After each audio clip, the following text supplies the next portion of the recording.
saute de crinière est ridicule. Le nœud du lasso disparaît tout seul. Je suis certain qu'il est ensorcelé. Tu aurais dû te dépêcher pour finir le travail plus vite. C'était impossible à ce point de retarder l'orage de 5 minutes pour la sécurité de tout le village. Je suggère que nous nous séparions avant que l'une d'entre nous dise quelque chose qu'elle regrettera. Ouais, c'est sûr, je risque de dire quelque chose que tu vas regretter. Bien au contraire, je pense que c'est moi qui risque de te dire quelque chose que tu vas regretter. Je suis désolé, mais ça ne veut rien dire. Moi non plus. Je vois mal comment Rarity peut courir vers Applejack dans cette position. Applejack se mouille et se salit pour se protéger de la pluie. Une idée brillante, surtout que la table est isolée et qu'elle peut donc attirer la foudre. Applejack! Rarity! Twilight? C'est si surprenant que Twilight soit chez elle, à la bibliothèque. L'escalier est à gauche du livre ouvert, puis il passe à droite. Toi et Applejack devriez rester pour la nuit. Passons la soirée entre copines. J'ai toujours eu envie de faire ça. Je viens juste de me souvenir à l'instant que j'ai déjà pris des engagements pour cette soirée, malheureusement. Et surtout, je ne peux pas passer la soirée avec Applejack. Une fois de plus, Twilight n'a absolument rien à faire de ce que dit son interlocuteur. Guide de la fête entre copines. Peut-on expliquer pourquoi le titre se trouve au milieu du livre? Les sabots de Rarity sont auto-lavants. Ah ouais? Eh ben moi, je peux m'entendre mieux que toi avec n'importe quel poney. Elle ne veut rien dire, ta phrase. Et quand Rainbow Dash n'est pas là, c'est Rarity qui s'y colle.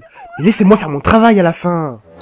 Wow, le chapeau fait réellement partie de la crinière d'Applejack, ce n'est pas qu'une métaphore. J'en connais une. Cette histoire s'appelle La légende du cheval sans tête. Ce qui est effrayant, c'est surtout la couleur rose des nuages. C'était une nuit sombre, là, se tenant juste derrière elle. À quelques centimètres se trouvait le cheval sans tête. Cette histoire est tellement effrayante que la lampe de Twilight s'enfuit et on ne la retrouva plus jamais. Je mets Applejack au défi de mettre une robe de princesse à froufrou. Contente. Le défi ne stipule rien sur la coiffure. De plus, cette robe est réellement à Twilight. De plus, ce chapeau est celui d'une fée, pas celui d'une princesse. De plus, le défi ne précisait pas de mettre un chapeau.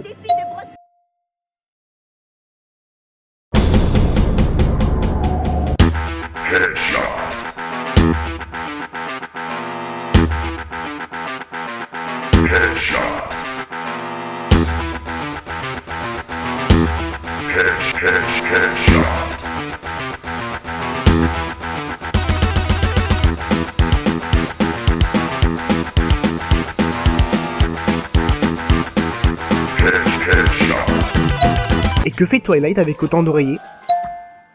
Garde tes sabots boueux de ton côté du lit. Mes sabots ne sont pas boueux.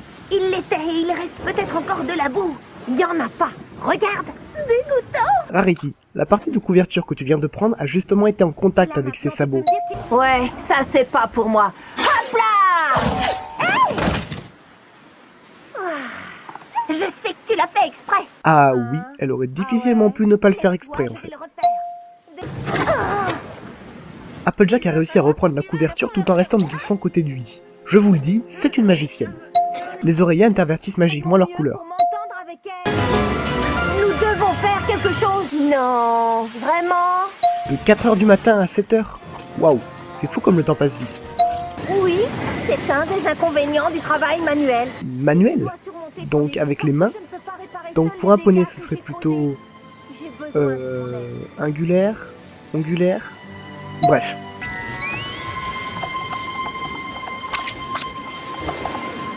C'est mieux? Ce sont les concombres qu'elle a mangés juste avant.